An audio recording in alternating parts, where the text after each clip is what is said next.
انتم كيف تثبت عندكم الامامه؟ يعني كيف اخترتم مثلا الامام الكاظم او الامام الرضا عليه السلام؟ ما هي الآلية التي تثبت عندكم من خلالها يثبت الإمام؟ طبعا الكل استمع وقلنا لك يا جناب الشيخ في المداخلتين اللي سبقت، نحن شيعة وقلنا لكم نؤمن بإمامة علي عليه السلام إلى الإمام الحسن العسكري سلام الله تعالى عليه. ليش؟ كما ثبتت عند الشيعة، مثل ما ثبتت عندكم الإمامة ثبتت عندنا لأننا شيعة. طبعا احنا نذكر الأخوة إن شاء الله تعالى، نذكرهم أن موضوعنا وموضوع من المناظرة هو في المهدي عليه السلام وليس في الإمامة، وقلنا لك أن الأدلة كثيرة على الجواب على سؤالك وليس المقام فيها. والوصية يا جناب الشيخ، الوصية التفت من السابق إلى اللاحق، أحدها يعني أحد هاي الأدلة وربما لا تثبت عند الجميع.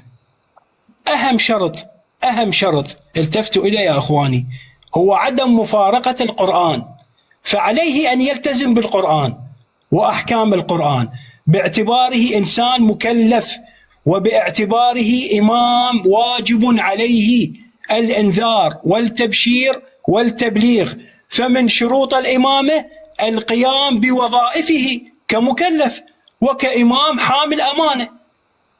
طيب واضح يا جناب الشيخ؟ إذا ما قام بوظائفه، إذا انسلخ من وظائفه يصبح كبلعب ابن باعورة، يعني لا يأمر بالمعروف لا ينهى عن المنكر. حتى لو كان السابق نص عليه، حتى لو كان السابق نص على اللاحق لكنه ما قام بأدواره، تسقط الإمامة مالته؟ لا، ما دام السابق أوصى على اللاحق فإمامته ثابتة سواء قام بأدواره أم لم يقم. هذه بس حلها لي حتى نمشي لقدام. نعم أنا أجيبك، نعم حتى لو نص عليه السابق على اللاحق واللاحق تجرده وانسلخ من وظائفه كإمام فهو يصبح مصداق مشابه لبلعم ابن باعورة. لماذا يا أخوان؟ لأن القرآن نص على بلعم ثم انسلخ، الذي آتيناه آياتنا فانسلخ. فما دام الإمام اللاحق قد عصى أحكام القرآن وخالف القرآن فهو حاله حال بلعم بن باعورة. إذا سقط يا جناب الشيخ، أجبتك على كل شيء. خلاص أجبتك على كل شيء يا جناب الشيخ. إذا سقط السابق واللاحق. طيب الآن أنت تثبت أن الإمام المهدي عليه السلام بلا آثار انسلخ يعني كبلعم بن باعورة؟ أنت تعال قل لي الإمام الحسن العسكري عليه السلام النص وحده لا يكفي في الإمامة يا جناب الشيخ.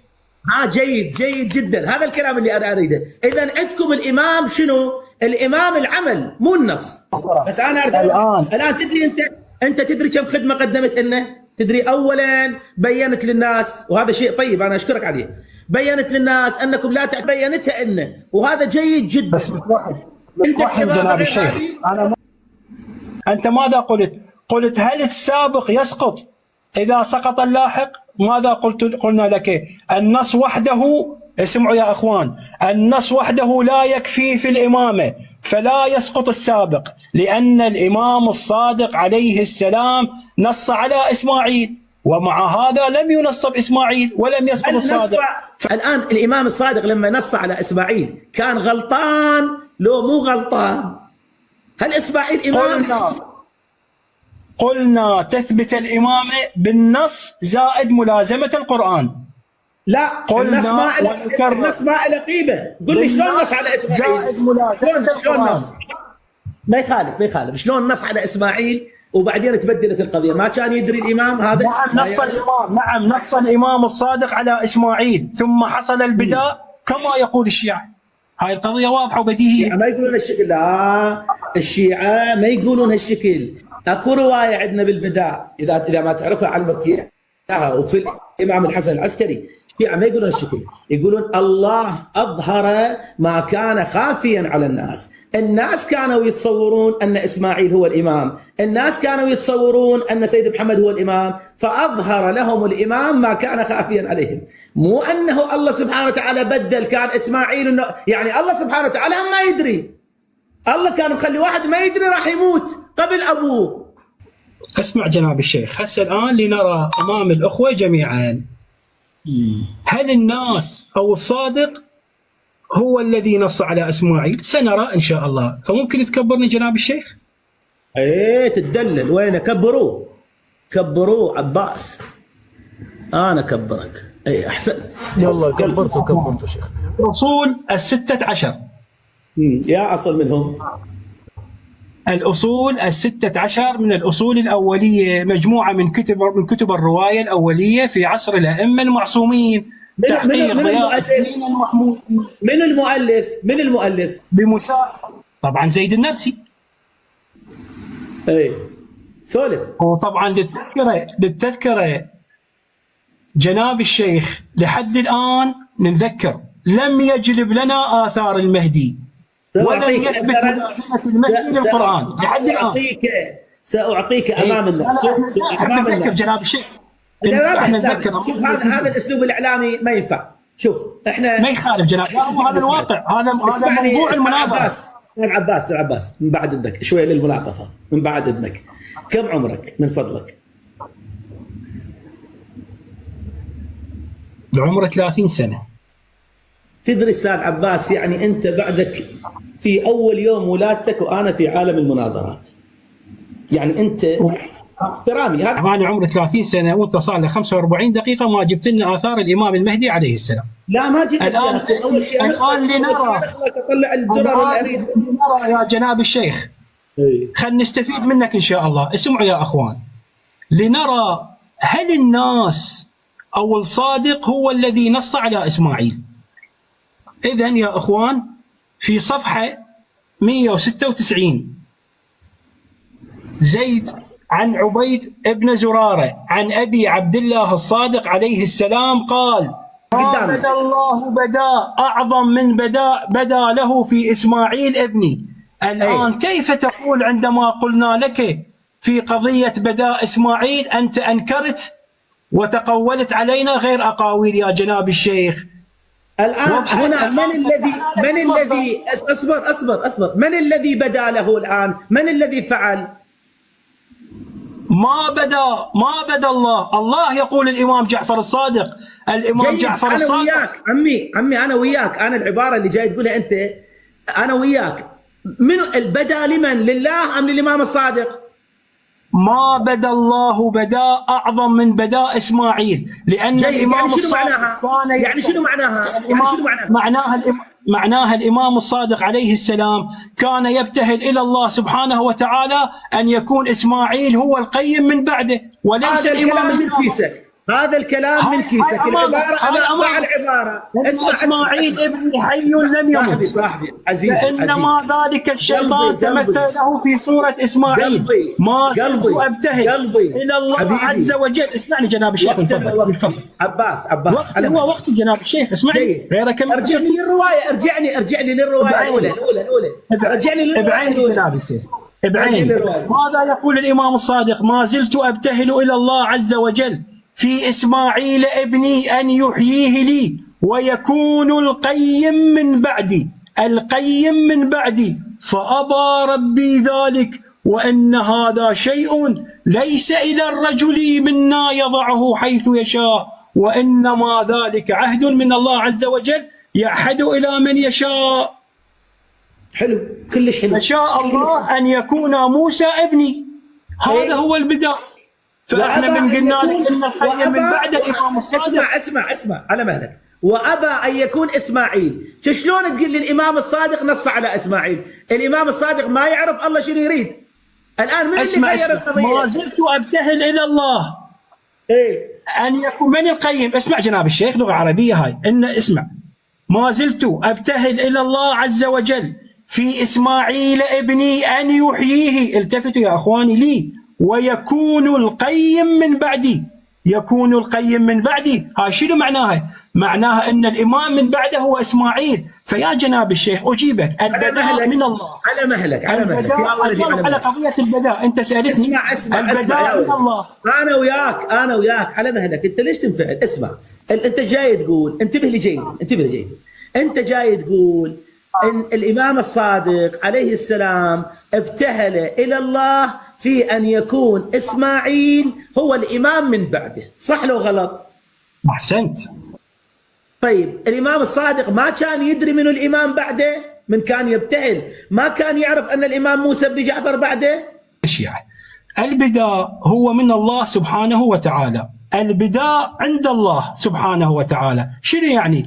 يعني الإمام الصادق عليه السلام كان يعتقد أن إسماعيل هو الإمام بعده، وهنا الإمام الصادق ما كان يعتقد أنه موسى بن جعفر، ما كان يعتقد أنه موسى بن جعفر. اسمعني بس اسمعني جناب الشيخ. هنا الإمام الصادق يبرر تغيير الإمامة، فماذا قال؟ ليس التبديل مني وإنما التبديل من الله سبحانه وتعالى، وهذا ينسف كل رواية تدعي أسماء الأئمة من الإمام علي عليه السلام إلى الإمام المهدي. الإمام الصادق كان يعتقد بإسماعيل. مو قلت لك كل ما أطلع درر، مو أنا أعرف. الآن جبت لي قضية جديدة. اسمع الآن شنو القضية جبتها لي؟ القضية الجديدة أن كل رواية تتحدث عن أسماء الأئمة باطلة. صح؟ صح. حلو. والإمام السابق ما يعرف منه الإمام اللاحق. صح؟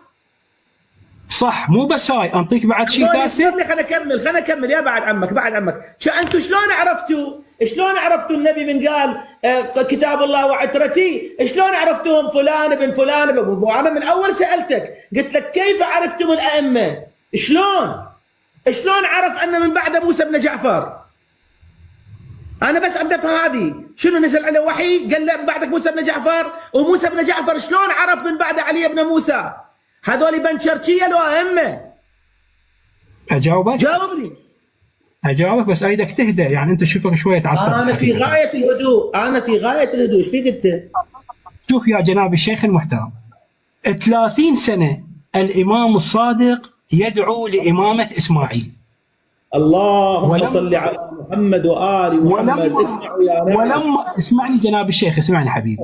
ولما مات إسماعيل دعا الله سبحانه وتعالى أن يحيي له إسماعيل. دعا الله سبحانه وتعالى أن يحيي إسماعيل ويكون القيم من بعدي. الله ما استجاب للإمام. أما الإمامة عرفناها بالنص والعلم بملازمة القرآن، وهاي أجبناها لك. وين النص صاحبي العزيز؟ وين النص؟ اسمح لي وين النص والإمام الصادق 30 سنة يقول إسماعيل؟ يعني أنا سمعت الإمام الصادق قال إسماعيل ورحت لهلي. الإمام سلام الله تعالى عليه يعرف الإمام اللي بعده من العلامات اللي هي ولهذا كانت العلامات موجودة. العلامات كانت موجودة يا جناب الشيخ بإسماعيل. لذلك الإمام الصادق عليه السلام دعا لإمامة إسماعيل إلى أن مات إسماعيل. فهنا ماذا انكشف؟ أن الإمامة ليست لإسماعيل، وهاي القضية واضحة. ما زلت أبتهل إلى الله عز وجل في إسماعيل ابني أن يحييه لي ويكون القيم من بعدي، فأبى ربي ذلك، وإن هذا شيء ليس إلى الرجل منا يضعه حيث يشاء، يتكلم عن نفسه، وإنما ذلك عهد من الله عز وجل يعهده إلى من يشاء، فشاء الله أن يكون موسى ابني. إذن وصى على موسى من بعده بعد إسماعيل. جيد. لهذا الإمام سلام الله تعالى عليه أنكر 6 أئمة من الكاظم إلى المهدي عليه السلام. فأنت ليش تشكل علينا في قضية الإمام المهدي؟ وسؤالك جيد. لا بس هذا السؤال، سؤالك جيد. من اعتقد بإسماعيل؟ أي من الذي اعتقد بإسماعيل؟ لأن من اعتقد بإسماعيل في ذلك الوقت اللي هم الإسماعيلية، من جابوا هذا المذهب؟ لأنهم سمعوا من الصادق فهم معذورين، وحالهم حال زرارة يا نور عيني. فالقضية بسيطة. يعني الإسماعيلية أنت ليش ما تصير أنت تنكر مذهب الإسماعيلية جناب الشيخ؟ تنكر مذهب الإسماعيلية أنت؟ قبل الاثني عشرية الإسماعيلية. اي ماكو اشكال، موجود. لا الاثني عشرية قبل، بس الاسماعيليه موجوده، مذهب موجود، وهاي البهره اللي جاي يجون ويرحون وعندهم فلوس امورهم طيبه، وموجودين بالسعوديه وموجودين بالهند وموجودين في كل مكان. انت بخلال هذا الحوار اثبتت لي امورا، واتمنى ان تاكد لي حتى لا اقول يعني لا انسب كلامنا. انت اثبتت لي لا يكفي. دون يمك نقطه اضافيه تكفوها عنا احنا شيعه التوحيد الصرخيه.